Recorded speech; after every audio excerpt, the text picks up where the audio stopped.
వేరొక శ్లోకాన్ని విజ్ఞాపన చేస్తాను. ఇందులో శంకరులు అంటారు, సుధామప్యాస్వాద్య ప్రతిభయజరామృత్యుహరిణీం విపద్యంతే విశ్వే విధిశతమఖముఖాద్యాది విశదః కరాళం యక్ష్వేళం కబళతవత కాలకలన నశంభోస్తన్మూలం తవ జనని తాతంక మహిమా. ఇది నిజానికి ఎంత పవిత్రమైన ఎంత గొప్ప శ్లోకమో తెలుసా అండి. నేను ఏదైనా ప్రతి శ్లోకాన్ని అలా చెప్తావు అనుకోకండి. ఏదో చెప్పాలి కాబట్టి ఉపన్యాసంగా నేను ఒక్కొక్క శ్లోకాన్ని ఇలా చెప్పే ప్రయత్నం చేస్తున్నాను. కానీ ఏదో ఇంకో 2 రోజుల్లో అయిపోతుంది, వీడి అసాధ్యం కులాన్ని మీరు ఏవో లెక్క వేసి ఇప్పటికీ వీడు ఇన్ని శ్లోకాలు చెప్పారని లెక్క కడితే వీడు ఇన్నే చెప్పాడు అనుకుండిపోతారేమోనని నేను ఏదో ఒక్కొక్క శ్లోకాన్ని ఇంక అక్కడతో పూర్తి చేసే ప్రయత్నం చేస్తున్నాను. కానీ నిజంగా ఆ శ్లోకాన్ని మిగిలిన శ్లోకాలతో అనుసంధానం చేసి ఆ మాటల వెనకాతల ఉండే రహస్యాలని వర్ణించారనుకోండి, ఎంతంతసేపు పడుతుందో ఒక్కొక్క శ్లోకం. కానీ అందులో ఉన్న ప్రధానమైన విషయాన్ని మాత్రం దాటటం లేదు. ముఖ్యమైన విషయాన్ని మీకు అందించే ప్రయత్నం చేస్తున్నాను. అందుచేత మణిపూసల్లాంటి శ్లోకాల్లో ఇదొక శ్లోకం. అందులో శంకరులు అంటారు, సుధామప్యాస్వాద్య ప్రతిభయజరామృత్యుహరిణీం. ఎంత ఎలాంటి మాటలో చూడండి. ఎవరు తీయగలరండి అసలు ఆ మాటల్ని? మీరు ప్రత్యామ్నాయం పెట్టగలరా? అమ్మా, దేవతలందరూ పాల సముద్రానికి వెళ్ళి చిలికారు. దేనికి? వాళ్ళకి ఏం లోటు వచ్చింది? వాళ్ళకి అన్నీ ఇచ్చాడు పరమాత్మ. మంచి లోకాలకి ఆధిపత్యం ఇచ్చాడు, హవిస్సులు తినే అదృష్టం ఇచ్చాడు, చక్క నిత్య యవ్వనం ఇచ్చాడు. ఇన్నిచ్చినా కూడా వాళ్ళకి 2 బెంగలు. ఏమిటో తెలుసా? వృద్ధాప్యం వచ్చేస్తుందేమో అని బెంగ. ఎందుకని? బతికున్నా వృద్ధాప్యం వస్తే ఎందుకు పనికిరాడు. జర మృత్యువు కన్నా ఘోరమైంది. అందుకని ఆ వృద్ధాప్యం వచ్చేస్తుందేమో అని ఒక బెంగ, చచ్చిపోతామేమో అని ఒక బెంగ. అందుకని 2 పోవాలంటే ఏం చెయ్యాలి అనుకున్నాడు. పాల సముద్రాన్ని చిలికితే అందులోంచి అమృతం వస్తుంది. ఆ అమృతాన్ని తాగేశామా ఇంకా వృద్ధాప్యం రాదు, మరణము రాదు. అందుకని ఈ 2 చెయ్యాలనుకున్నారు. ఈ 2 పోవడానికి ఆ అమృతాన్ని తాగాలనుకున్నారు. అనుకుని వెళ్ళి పాల సముద్రాన్ని చిలుకుదాం అనుకున్నారు. పాల సముద్రాన్ని చిలకడానికి ఏముండాలి? కవ ఉండాలి. కవం ఎక్కడది? మందర పర్వతాన్ని తీసుకొచ్చి అందులో పడేశారు. తాడు ఉండాలి. ఆదిశేషుణ్ణి చుట్టారు. అది కింద ములిగిపోకుండా ఉండాలి. శ్రీ మహావిష్ణువు వచ్చి పడుకున్నారు. ఆయన వీపు మీద పెట్టి చిలికారు. చిలికితుంటే వీళ్ళు మొట్టమొదట కావాలనుకున్నది అమృతం. అందులోంచి తిన్నగా అమృతం రాలా, కొన్ని వస్తువులు పుట్టడం మొదలెట్టాయి. ఒక్కొక్క వస్తువు వస్తోంది. చూశారు, అబ్బో ఇది చాలా బాగుంది అనుకున్నారు. ఏదో హౌసీ ఆడుతున్న వాడికి చూడండి, ఫస్ట్ లైన్ ఓవర్ అంటాడు, సెకండ్ లైన్ ఓవర్ అంటాడు, థర్డ్ లైన్ ఓవర్ అంటాడు. ఆఖరణ హౌస్ఫుల్లా ఏదో ఆడుతుంటారు. అలా మొట్టమొదటి ఏదో ఒక వస్తువు వచ్చింది, చేసుకున్నారు, తీసేసుకున్నారు. ఇంకో మంచి వస్తువు వచ్చింది, ఇంకోటి తీసేసుకున్నాడు. ఇంకో మంచి వస్తువు వచ్చింది, ఇంకోటి తీసేసుకున్నాడు. 4వసారి కూడా వస్తోంది ఇంకో వస్తువు. అబ్బో ఇదేదో మనం తీసుకుందామని చూశారు. ఏమిటొచ్చింది అందులోంచి? అప్పలవెల్లి లోపల అప్పటికప్పటికి మందరాగము తిరిగెన్ చప్పుడు నిండెన జండము చెప్పెడిదే మజుని చెవులు చిందరగొనియన్. ఆ చప్పుడికి ఎక్కడో సభలో ఉన్న బ్రహ్మగారు బయటికి వచ్చి చెవులు మూసుకుని, ఏమిట్రా ఈ అల్లరి, ఇంత చప్పుడు ఏమిట్రా అని అడిగాట. అడిగితే ఆలోల జలధి లోపల నాలో నహి విడచి సురలన సురలభ రపన్ గీలా కోలాహలమున హాలాహల విషము పుట్టె అవనీనాథ. హాలాహల విషం పుట్టింది. పుట్టేదేమైనా ఊరుకుందా?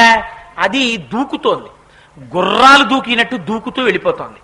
ఎంత చిత్రం అంటే అది సముద్రం మీదకి వెళ్ళింది. సముద్రం అంతా కనపడ్డం మానేసి తాగేసింది సముద్రాన్ని. అరణ్యం మీదకి వెళ్ళింది. అరణ్యం అంతా మైదానం అయిపోయింది. చెట్లన్నీ కాల్చేసింది. అలా దేని దగ్గరికి వెడితే దాన్ని కాలుస్తోంది. అలా ఈ దేవతలందరూ పరిగెడుతున్నారు. ఎక్కడికి పరిగెడతారు? పరిగెత్తారు.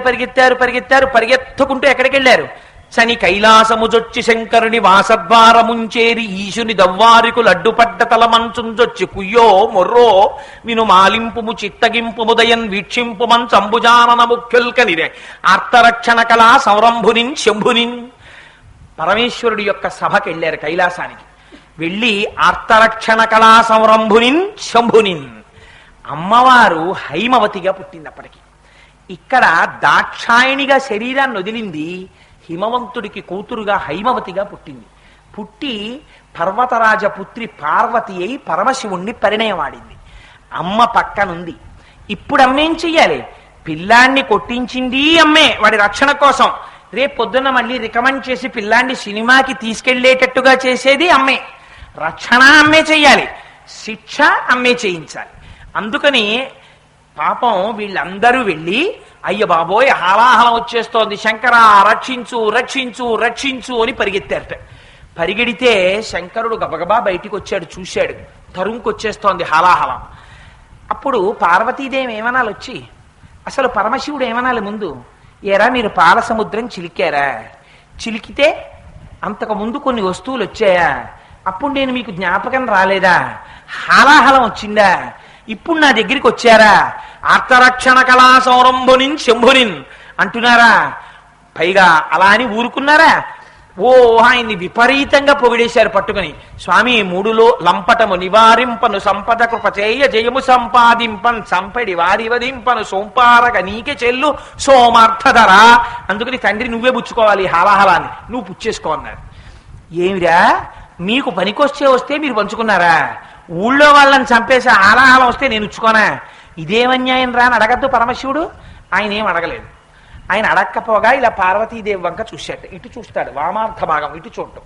ఇటు చూశాడు. చూస్తే అమ్మవారు ఉంది. అమ్మవారు చిరునవ్వులు నవ్వుతూ ఉందిటే.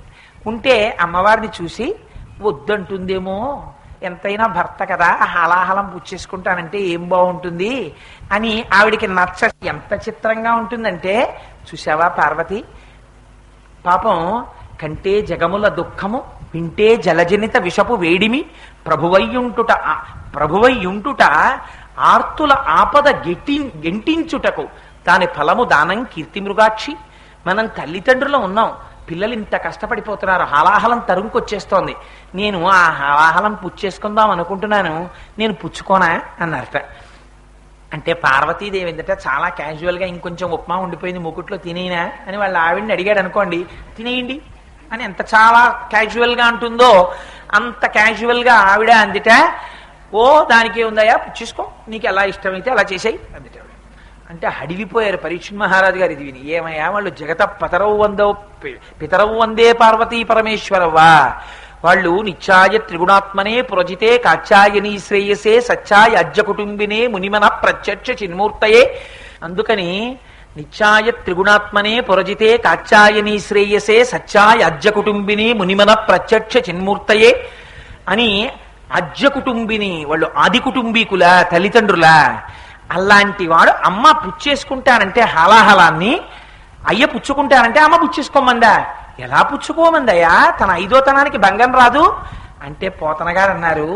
వెంటనే ఆ కథ చెప్తున్నటువంటి మహానుభావుడు ఆ శుకుడు అన్నారు, మింగెడివాడు విభుండని మృంగెడిదియు గరళమనియు మేలని ప్రజకున్ మృంగమనే సర్వమంగళ మంగళసూత్రమునెంత మది నమ్మినదో.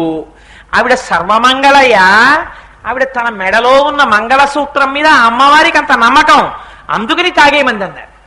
అమ్మవారు ఆ రోజునంటే శంకరుడు గబగబా బయటికి వచ్చారు. ఇంతమంది పారిపోతే ఆయన ఒక్కడే ఎదురొచ్చాడు.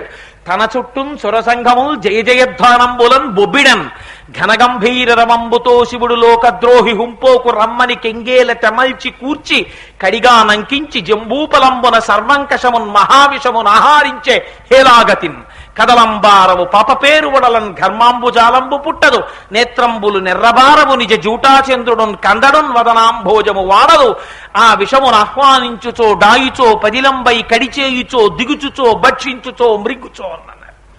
ఆ ఎదురెళ్ళాడు, హాలాహలాన్ని చేతిలోకి తీసుకున్నాడు, ఇలా ముద్ద చుట్టాడు, నేరేడు పండంత చేశాడు, నోట్లో పడేసుకున్నాడు. శిక్షింతు హాలాహలమును రక్షింతును లోకమన్నీయు, నేను ఇప్పుడే ఈ హాలాహలాన్ని శిక్షిస్తాను, భక్షింతును దీన్ని పండు తిన్నట్టుగా తినేస్తానన్నాడు అని గుటుక్కన మింగుతున్నట్ట. ఇది భాగవతంలో లేదు కానీ ఒక పురాణంలో చెప్తారు ఈ కథ. అమ్మవారు చూసిందిట, ఇక్కడి నుంచి కిందకి దిగిందా తన భర్తకి హానొస్తుందేమోనని గభాలను లేచి ఆ కంఠం పట్టుకుందిట. కంఠం పట్టుకుంటే ఇక్కడ ఉండిపోయిందిట. ఏమండి కంఠంలో ఉండిపోతే హాలాహలం కంఠాన్ని పాడి చేసేదా? మరి అదేంటి ఇక్కడ పెట్టి వదిలేస్తే సరిపోతుందా? ఉంచేశాను. ఇలా ఎన్నాళ్ళు పట్టుకుని ఉంటుంది భర్తని? అలా భర్తని పట్టుకుని ఉంటుంది, అలా మూర్తుందా పోనీ ఎక్కడైనా? అంటే అమ్మవారు అనుకుందిట, మా ఆయన త్యాగి. ఆవిడ చూడండి, ఆయనకి ఏమీ అక్కర్లేదు, ఎప్పుడు అలా తిరుగుతుంటారు. ఎప్పుడో 1971లో వాళ్ళ అమ్మగారు వాచి కొన్నారట, దానికే ఎన్నాళ్ళైనా ఓవరాయిలింగ్. ఆ వాచియే పెట్టుకు తిరుగుతారు. ఒక్కనాడు ఓ వాచి అక్కర్లేదు, ఓ ఉంగరం అక్కర్లేదు. మహానుభావుడు తన బట్టలే తను చూసుకోరు సరిగ్గా అని తన ఈఎల్ ఎన్కాష్మెంట్ పెట్టి ఆయనకి తెలియకుండా వెళ్ళిపోయి టైటాన్ షోరూమ్ లో వాచి కొని తెచ్చి ఆయన పుట్టినరోజు ఆయనకి గుర్తు చేసి బహూకరించిన భార్యలా ఈయనేమీ పెట్టుకోడు. ఎంత సంతోషమో!